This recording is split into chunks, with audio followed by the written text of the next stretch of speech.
Hello and welcome back to my channel. So today we are talking about another, not a book, but a webcomic, basically. That's what I'm gonna call it because I don't know what it's called a manhwa, I think, but it's basically essentially a webcomic. So I wanted to talk about that today. You've probably heard of it, you might have, might not have, I don't know. It was really popular amongst people who weren't reading it. I guess around the time it first came out, because it's a very shocking comic, very brutal and violent. It's a, hold up, I mean, look here on my iPad, because I'm filming on my phone, because I don't have a camera, so I film everything on my phone. So, hold up, I looked up the actual wiki article. Killing Stalking is a manhwa written and illustrated by Kugi. It was published online in Korean, English, and Japanese by Lezen Comics. For genre, it says drama, horror, psychological. Author Kugi. Yep. Okay. Original run 2016 through 2019. So I first heard about this comic like maybe a month after it came out in 2016 because it was pretty much everywhere on Tumblr. People were talking about it like crazy, mostly criticizing it, saying that it was disgusting, saying that it was promoting violence in the gay community and things like that, which I don't completely understand. If you have problems with it, like, I completely see why you would. Like, I get it. It's a lot. But I do want to say it's literally horror, psychological. It literally says that right there. It's one of those things going in, you kind of know what's going to be really messed up. So it's not that, I wasn't that shocked by it. And I didn't really see it as promoting anything. Some people did, but I personally didn't. Again, so yeah. I enjoyed it because it is a psychological horror. I think that was really interesting. I was really interested in the characters, how they became how they did, why they were the way they were, and I wanted to see how it would end up. I initially started reading it to see what was wrong with it and why people were talking about it so negatively, because I believe I can't judge something or say something is bad or wrong or, you know, again, criticize it in any way, shape, or form unless I've read it or seen it. So I typically won't until I've read it or seen it. So yeah. Honestly, I don't think it is. Again, it's a horror psychological drama. So it was just a standard like horror comic, horror story, psychological horror story. So I didn't really think it was promoting anything. So I read it, see what was wrong with it, and then I got sucked in.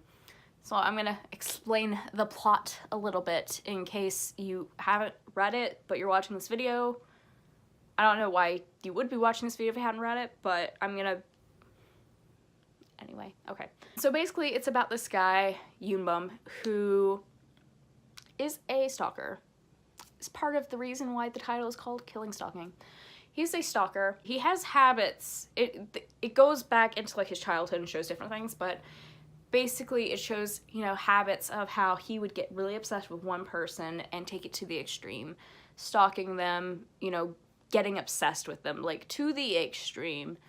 So Yoonbum gets obsessed with this guy called Sangwoo, and the reason is because when Yoonbum was in the army, his superiors attacked him and tried to take advantage of him, but Sangwoo saved him.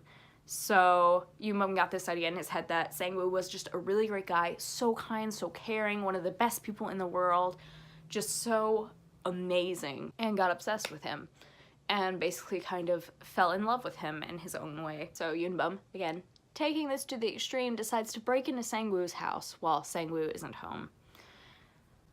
Basically, Yoonbum is walking around Sangwoo's apartment, checking everything out, comes across a door to a basement. Goes into the basement. What does he find? He finds a girl, chained up and beaten, tortured brutally, calling for help, which is always a really good sign. Turns out, Sangwoo is basically a serial killer. He's been kidnapping these girls, torturing them, and killing them. He's not so kind after all. So, Sangwoo comes home, finds Yoonbum, decides to keep him hostage, and thus sets the scene, the plot for the rest of the story of Killing Stalking. A lot goes down. You learn more about Yoonbum's past, about Sangwoo's past. Yoonbum has a history of being abused, and during this whole situation, he kind of falls more in love with Sangwoo. It starts with Yoonbum basically being, I want to get into his house, and then I want to get out. And he tries to leave, but then eventually develops a deeper relationship for Sang-woo, as you do, being held hostage for, I think all this happened over the course of a year or something like that. 2 years? I don't know. I don't actually know. I mean, like, clearly, you're being held hostage by this guy, and this guy, Sang-woo, like, he's abusive, but also sometimes loving, so it confuses you, you know, as you do. And then Yoonbum, in his case, he's also mentally ill on top of everything else, so he's getting even more confused. And then Sang-woo, he also had a really bad childhood. He had, like, a really messed up childhood. I feel like this goes without saying that there are spoilers in this. I don't know what I've said so far. I'm gonna put spoilers in the title of the video. Okay, yeah. Sang-woo had a really bad childhood. He was abused by his father, both him and his mother. His mother was also very ill, very sick, very mentally ill. And then I think she had Sang-woo and it made it worse. Or at least that's how it appears. Again, I've only read the past 30 chapters all the way through once, so I might be missing some things. I will go through and read it again. There's actually a part where Sang-woo's mother tried smothering Sang-woo with a pillow when he was a child. A little more into Sang-woo's history is his mother started secretly poisoning his father. So at one point, his father was attacking his mother. Sang-woo tried to step in and help. His father died, naturally, because his body had been so poisoned and so weakened that he just kind of fell over dead. But it was at the same time that Sang-woo was trying to help his mother, so Sang-woo immediately thought it was his fault. Like, he had killed his father when his father dropped dead because he had been poisoned for probably months. And his mother made a point of convincing Sang-woo that, yes, you did kill your father. You killed him. So they go and they try to get rid of the body, and then Sang-woo is stuck with his mother. He's a teenager. His mother, I think she started getting confused and confusing Sang-woo with his father. So she started poisoning Sang-woo, and it was just really, really sad. Like, it's just tragic. So Sang-woo had this, like, incredibly traumatic and awful childhood, and then he grew up and became a monster. So, yeah.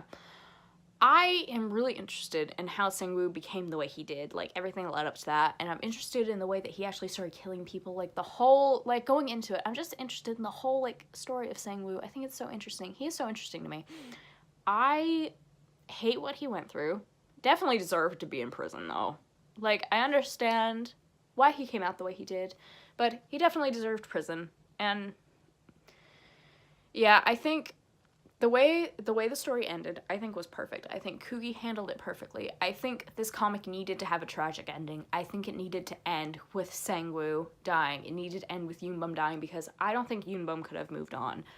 Even after therapy and getting help, for the fact that he was also a stalker to begin with, I think Yoonbum, he wouldn't have lived a good life. He wouldn't have lived a peaceful life. He would have forever been haunted by this event. He probably wouldn't have been able to move on because of who he is.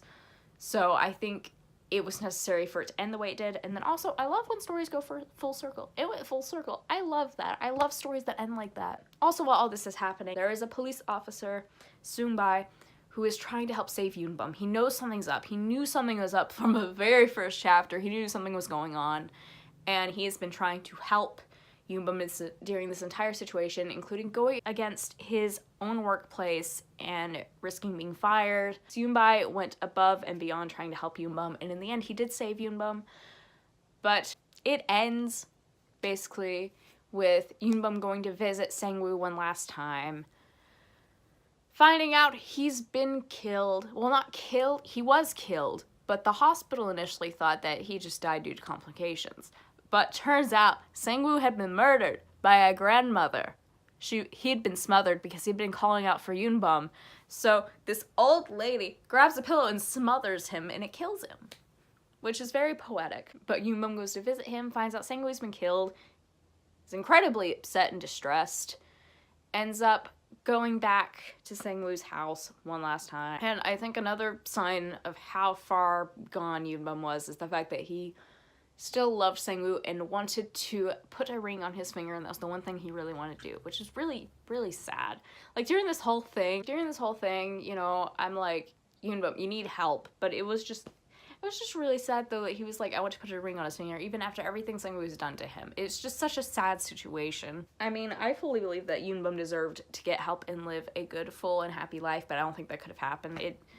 the ring sort of solidified how far gone Yunbum was, or at least that's what it felt like to me. And then the way that he died, you know, imagining Sangwoo crossing the street and then trying to run after him, and then also being hit by Seunbai's car. Like, imagine, there's this person, you've been trying to save them for so long, trying to help them, and then you kill them and hit them with your car. And yeah, I know, it could have been a non-fatal car accident, and it was sort of left open-ended. I think that is what happened, because that is so full circle, so beautiful of an ending. I think it is. I think it's a beautiful ending for, you know, Yunbum to die literally chasing Sangwoo, and for it to be Seunbai that hit Yunbum with his car. It's a tragedy, but it was beautiful, and I think that fit perfectly for this story. The entire story was such a tragedy. I think the ending was perfect for it. I don't think it could have ended any other way. I don't think there could have been a happy ending. I think it ended the way that it was supposed to and meant to, and I think Kuki handled it beautifully. And I love that there was special music at the end to listen to while you read the chapter. That was lovely. I loved that. I've really enjoyed this comic, this webcomic, this manhwa. I have really enjoyed it the time that it's been going on. It has been so interesting, so exciting, so thrilling, scary. It's been scary, but I've really thoroughly enjoyed it. Kuki handled it beautifully. It ended beautifully. I am really happy with it. Another thing is the art. I think the art is beautiful, and also I loved going back to the first chapter after reading the last chapter and seeing how Kuki's art has gotten better. Like, her drawing's gotten better. It is impressive. I really like it. Killing Stalking ended, and it kind of felt appropriate to make a video about it. Bless you. Because I've really enjoyed this comic, and it's over. I thought it ended beautifully. I wanted to, you know, give some of my opinions on it. I still think it's really interesting. Everything that went down with Sangwoo and his mom. Interesting how he came out to be the way he did. I don't think Yunbum could have moved on. Like, it ended perfectly. I wanted to express that. I don't think it promotes anything. During the entire time I was reading it, it didn't really promote anything. I don't think it was Kuki's intention for people to literally, like, ship Sangwoo and Yunbum together romantically and be like, I hope they can be together forever. I think that was more like some of the fan base itself, but the majority of the fan base is like, oh yeah, Sangwoo, he should go to jail. You know, and Yunbum needs therapy. Like, that was most people's reactions to it, but there were some people that were like, I ship them together, they're beautiful together. But they're not good for each other, and again, it's like a terrible, abusive situation. Like, Yunbum's literally being tortured and held hostage. But I also think it was interesting towards the end how it showed how Sangwoo had gotten attached to Yunbum to such an extreme amount. It was just, the whole thing is interesting. But I just felt like I wanted to make a video about it. I did enjoy it. Again, this isn't for everyone. This comic is not for everyone. It is very messed up. It's violent, and on top of that, there's also quite a bit of sex scenes, which I'm gonna be honest, I'm not a giant fan of, but I was so invested in the story, I was like, I don't care. You can give it a shot. You might not like it. You might like it. The memes for it were amazing. I loved seeing the fan base and engaging with the fan base during, like, the entirety of this comic because it was so funny. Like, absolutely hilarious. You should see some of the art, some of the jokes people make. It is so funny. Like, the entire community, it's just been hilarious. So, yeah. Okay.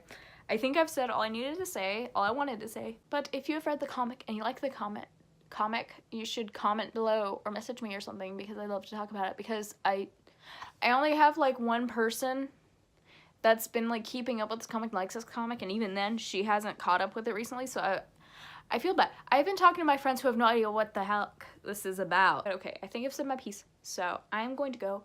Thank you for watching if you did, and you should subscribe, maybe, if you want to. You don't have to. Like, you really don't have to, but you're welcome to.